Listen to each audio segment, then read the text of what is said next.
What's going on, guys? Today we're going to be ranking the top 8 fights that need to happen before the end of My Hero Academia. With the way things are looking right now, the series doesn't have that many more years to go, considering that chapter 306 was literally called The Final Act Begins, and when it's all over there are certain battles that we'll hopefully get to see by then. Midoriya versus 100% Shigaraki is obviously one of them, since it will probably end up being the final fight, but there are of course several others that we'll be discussing. Before we get into it, let me know in the comments down below what are some of your most anticipated fights, and then at the end you can see how many of them were selected. I'd also appreciate if you smash that sub button as we are on the long road to 400k, and drop a like if you want to see more stuff like this. Okay, so in 8th place is a clash between two characters who have currently never met each other, but the nature of their quirks means it would be super interesting. The fight here is Shoto Torodoki versus Geten, and I'm going to break down the reasons why it ranks in the top 8. For starters, Geten has the ability to manipulate all ice within a specific radius, and control its movement, shape, and its temperature with his mind. The consequence is that anything Shoto creates with his icy side could actually be turned against him, so he'd have to solely rely on his fire to win. This is something he rarely ever has to do, and in a life or death situation against a really strong villain, it's possible he might have some kind of quirk awakening. Big spoiler warning ahead, but during My Hero Academia we saw that Geten and Darby were pretty much evenly matched, despite Darby having the elemental advantage with his fire. Given that his blue flames are even stronger than Shoto's, it implies the youngest Todoroki sibling would definitely have a hard time winning against this villain, and that's why it's the perfect opponent to force him to improve. In the manga, it was revealed that Toyo Todoroki awakened his blue flames when he was 13 years old, and I think Shoto had that same potential, it's just that for a long time he refused to even use his fire side. Had he been consistently training it, he'd likely already have the stronger blue flames, however a battle against Geten might be enough to trigger it. In 7th place we have Toga against Hawks, which is a matchup that I think could result in someone dying. As of making this video, Toga's location is completely unknown, but there are two relevant bits of information that make me think they'll eventually come face to face.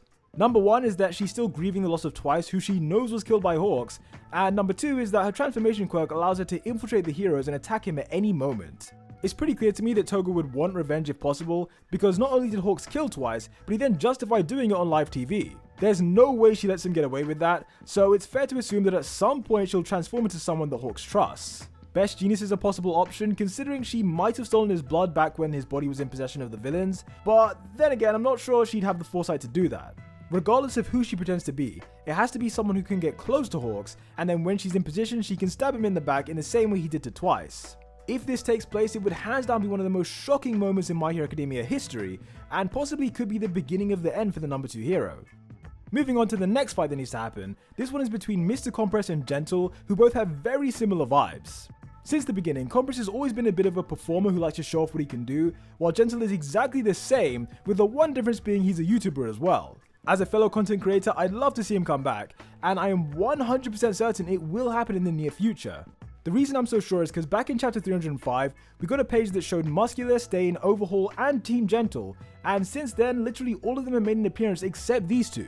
It's therefore only a matter of time until they come back, and next time around you'd hope they'd be on the hero side of things. If we look at season 4, they weren't really the most evil villains to begin with, and at the end of the Cultural Festival, it was suggested it wasn't too late for Gentle to turn his life around. So whether he becomes a hero in training or a vigilante, him and LeBrava going up against Compress is something this series needs. Besides the amazing one-liners that would end up coming out of this, there's also the simple fact that their quirks would be great to see against each other. Normally Compress is used for either trapping enemies who are in close range or throwing things at people who are further away, but Gentle's quirk is almost the perfect counter.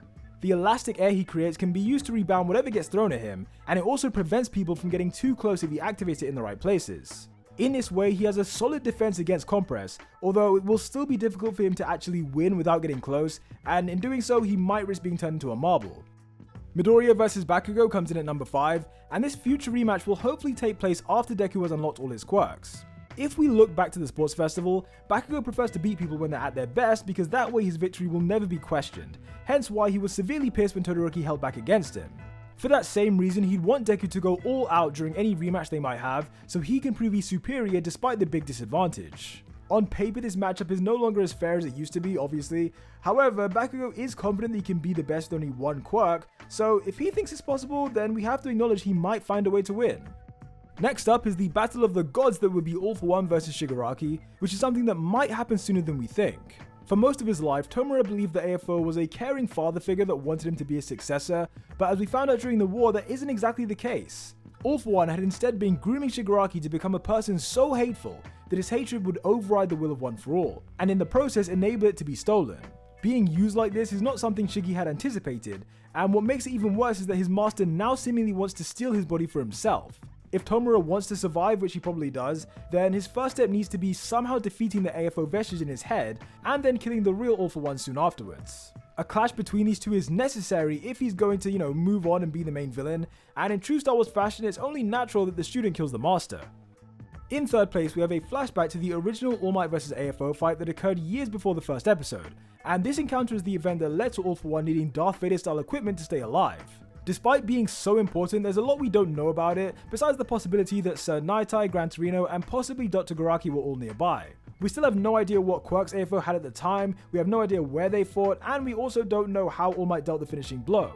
So sometime before the end of My Hero Academia, this is just something we need to see. I don't care if they do it in Vigilantes or make a special one-off episode or even do it in a movie. It just needs to happen in some form, because otherwise there will be just this hole that we just will always be wondering what was it like, So yeah, it would be good to see it. Coming in at number 2 is Deku vs Shigaraki, and like I said in the intro, it's virtually guaranteed to be the final fight of the series. The original ending of My Hero Academia was meant to have Bakugo and Izuku sharing one for all as they go to defeat the final villain, who I assume was going to be Shigaraki, but since that ending was already used in Heroes Rising, Horikoshi is going to have to think of something else. Luckily for him, a matchup between two people with multiple quirks allows for nearly endless possibilities, so I'm sure it will be great. However, Shigaraki's super regeneration does give him a clear advantage. Being the main protagonist, it's unavoidable that in the end Izuku will win, so the real question for me is, will Shigaraki survive, and what will Deku lose in the process? For example, his classmates might be in the firing line if Tomura goes on a rampage, and if someone gets hurt, then Midoriya would personally regret that for the rest of his life. Overall, this is a fight that I'm really looking forward to a lot, but the number 1 spot goes to a battle that will break the internet if it happens. For those of you who are new to the channel, last year I did a video called the Dabi Regeneration Theory, in which I theorized why Shigaraki will use AFO to give his allies an extra quirk. The main example was that he'd give a regeneration power to Dabi, but sometime after that video came out, we got new information that changed a few things. In chapter 301, it was confirmed that Shoto Torodoki's body was built to withstand freezing temperatures, meaning from birth he was suited for an ice quirk instead of the fire one he inherited. That made me think that if he was going to get a new quirk, it should be an icy one made for his constitution, and that way he would evolve into a direct parallel of his younger brother. From Toya's own perspective, he was discarded and then replaced by Shoto, so to fight his dad as the evil version of his perfect creation, I think that would be pretty incredible. With access to both flames and ice, Dabi could cool himself down whenever he starts to overheat, and choose between either element when he wants to attack. For that reason, it's the number 1 fight I want to happen, especially considering the backstory of their relationship gives it so much more meaning compared to a lot of the other fights on this list. I personally don't think Endeavor's guilty conscience would allow him to go 100% against Toya, which does give his crazy son the advantage. Whereas Enji will want to try his hardest to bring Toya back into the light, Dabi's only focus is ending Endeavor's life in the most painful and ironic way he can. He initially tried to do this in the War Arc by using Prominence Burn to kill him, but perhaps next time we'll see him do a Flash Freeze Heatwave instead. By the way, I'm not saying that it's a sure thing that Dabi will get an ice quirk, however what I am saying is that if it does happen, that would make this my number 1 most anticipated fight. Anyway guys, thank you for watching this video, and let me know in the comments what are the matchups that you're most looking forward to. I'm interested to see if there are others that I maybe left out that were even more epic than the ones I chose, so yeah, do let me know. Also, don't forget to hit that sub button if you haven't already, and until the next one, peace out.